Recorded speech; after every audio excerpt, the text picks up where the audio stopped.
Good morning, class. This is Mrs. Spencer.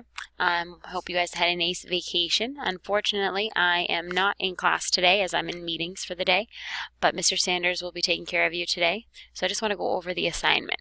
So what you need to do is you need to go to the classroom page. So you can either click if you have it here as a shortcut, or you can go through your drive, or you can always just click on classroom.google.com and then it'll take you to your classes.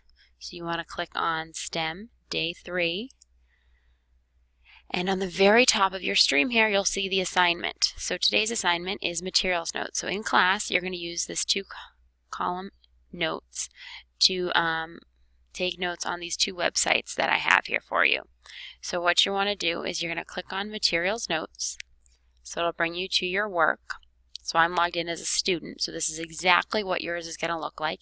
So you'll see here grade 5 material notes and it'll say your name. So you can go ahead and click on it and it'll bring up the document. So the first thing you do is put your name on that document. So this is mine, so I'm going to write Mrs. Spencer.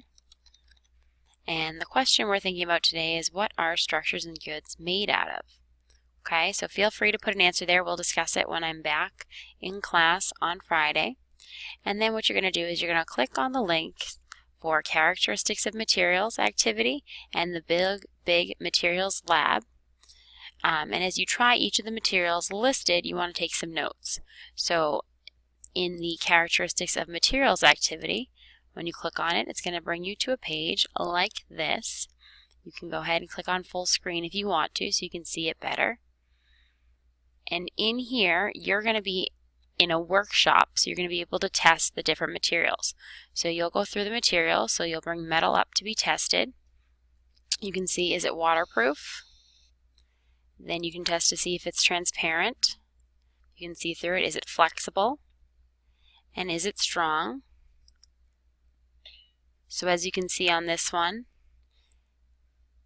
it was not transparent, not flexible, very strong, and somewhat waterproof, right? So you could take notes on that. You can also click on the magnifying glass here, and you're going to see the answers here that we saw, and then you'll also see what metal is made out of. So metal comes from rocks called ores. They are very strong, hard and shiny. They can be hammered into different shapes, and most metals conduct heat and electricity well. Their properties make them useful for making things such as cutlery, keys, coins, saucepans, and cars. So once you have read through that, you can close, and you can go back to your notes there, and then you can write about metal. So I would write down metal. So I'm going to just do bullets here, and I can write down waterproof. I know that it does rust though, so I'm going to make that note there. Not transparent, not flexible,